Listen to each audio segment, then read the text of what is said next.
PDIP belum juga menyebutkan nama siapa cawapres yang akan mendampingi Ganjar Pranowo di pertarungan Pilpres 2024 mendatang. Bahkan dalam bulan puncak peringatan Bung Karno yang dihelat kemarin, Megawati tak kunjung juga menetapkan siapa orangnya. Namun pemirsa, seperti yang kita ketahui, cawapres Ganjar tentunya orang yang bisa menambah perolehan suara di Pilpres, bisa meraih suara di Jawa Barat, dan juga yang bisa mengambil suara dari capres yang tersingkir di putaran kedua. Sosok siapakah yang memiliki syarat-syarat itu? Pemirsa, bersama kami telah bergabung politikus PD Perjuangan Arya Bima dan juga pakar politik Burhanuddin Muhtadi. Selamat petang, Mas Arya, Mas Burhanuddin. Selamat petang, Akida, Mas Arya Bima. Mas Arya Bima, saya mungkin langsung awali ke Anda. Ini tentunya pemirsa dan juga masyarakat sudah menantikan pada saat bulan peringatan Haul Bung Karno, pidato yang disampaikan oleh Bu Mega disangka akan menyelipkan nama cawapres, akan diumumkan nama cawapres, tapi ternyata tidak. Jadi sebenarnya kapan ini pengumuman cawapresnya, Mas? Betul, Akida, hampir semua kader PDI yang hadir di GBK pun juga menantikan kejutan pengumuman cawapres yang ada. Tapi sepenuhnya itu ada dikalkulasi oleh Ketua Umum yang sekarang ini ditugaskan Mbak Puan untuk melakukan berbagai pendekatan kepada seluruh kandidat-kandidat maupun kepada partai politik. Jadi ada dua kondisi subjektif dan kondisi objektif. Kondisi subjektif adalah pasangan ini merupakan pasangan yang memang bisa diterima oleh publik dengan tagline atau tema kita, yaitu kepalakan tangan persatuan. Seperti ditekankan Bu Mega dan Pak Jokowi bahwa kriteria capres-cawapres kita adalah pemersatu bangsa dan punya track record sebagai orang yang memang gandrung dan mempunyai satu konsepsi tentang persatuan. Ini penting karena ke depan Indonesia adalah bentuk kolaborasi, sinergi untuk menyelesaikan kondisi bangsa saat ini dan ke depan dengan berbagai ideologi teknokratik seperti Indonesia sentris, kemudian juga industri 4.0 dengan interkoneksitas yang sudah dibangun fondasi 10 tahun pemerintahan Pak Jokowi ke depan.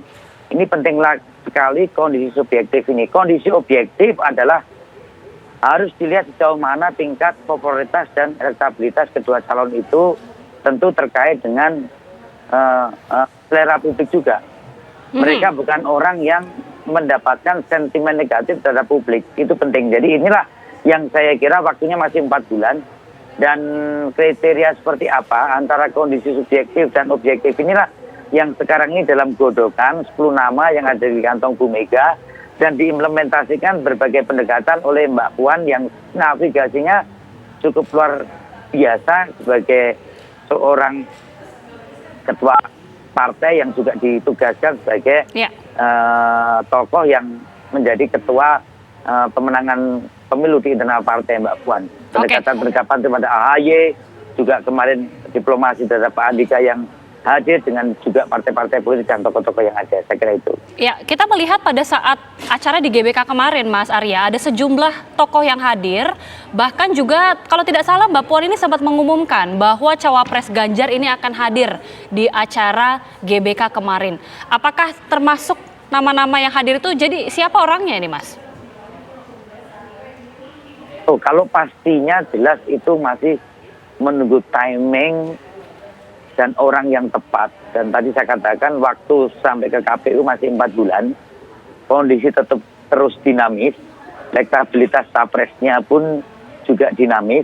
Cawapresnya juga demikian dari 10 nama kantong yang ada, yang dikantongi oleh Ibu maupun di breakdown dengan berbagai pendekatan Mbak Puan. Dan terus akan memantau antara kriteria. Maksudnya begini, pasangan ini akan menjadi keluarga yang sakinah, warmada dan waromah untuk Indonesia Raya ke depan. Nah, kriteria ini tentu masuk, tapi satu pihak juga akan memenuhi kriteria-kriteria elektoral. Dan tadi dikatakan Pak Andika memenuhi prasyarat juga.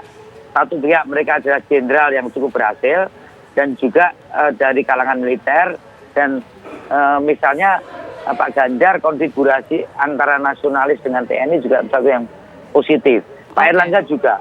Pak Muhammad juga, Pak Mahfud juga, kemudian Pak Erick Thohir juga. Saya kira itulah yang menjadi godokan-godokan yang terus-menerus akan menjadi proses keputusan dari Ibu Megawati Soekarno Putri, tapi juga sekali lagi bahwa secara elektoral kedua capres dan cawapres ini saling memberi pengaruh untuk dukungan-dukungan di dalam proses pemilu 2024 Februari nanti. Baik, saya kemudian ingin meminta tanggapan dari Mas Burhanuddin. Mas, ini kan kriteria sudah ada, 10 nama cawapres atau bacawapres ini sudah ada, tapi tidak kunjung juga diumumkan oleh Bu Mega maupun PDIP. Apakah ini memang strategi dari PDIP, Mas? Mengumumkan di last minute, untung ruginya apa sebenarnya mengumumkannya di last minute? Atau memang seharusnya diumumkan secepatnya?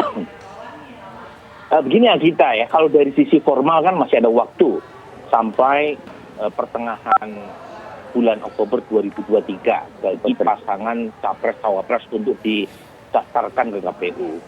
Dan jangan lupa kalau kita lihat acara kemarin, itu sebenarnya banyak pihak yang menduga PD Perjuangan akan mengumumkan capresnya di peringatan Hari Bung Karno. Ya. Tetapi kan kita tahu penyebutan nama Mas Ganjar sebagai capres itu dideklarasikan jauh lebih awal ketimbang prediksi banyak orang. Jadi kalau kemudian PD Perjuangan merasa perlu untuk wait and see dalam proses penentuan cawapres, apalagi waktu juga masih panjang, menurut saya wajar. Apalagi 3 nama teratas yang muncul dalam survei-survei terkait dengan capres juga belum ada yang menyebutkan siapa cawapres mereka masing-masing. Jadi ibarat main kartu, sepertinya masing-masing koalisi masih menunggu kartu yang dikeluarkan oleh pihak lawan, dan kalau misalnya salah satu ada yang sudah memunculkan, tentu akan diantisipasi atau dimitigasi oleh capres atau koalisi yang lain. Dan sepertinya itu yang sekarang terjadi ya. Jadi masing-masing pihak itu masih wait and see sambil menunggu proses pendaftaran dibuka per Oktober hingga awal November yang akan datang. Oke, dalam sejumlah survei bahkan nama Ganjar Pranowo ini sudah disalib begitu ya Mas Burhanuddin oleh Prabowo Subianto. Apalagi kita juga tahu ada Anies Baswedan yang juga menjadi pesaing.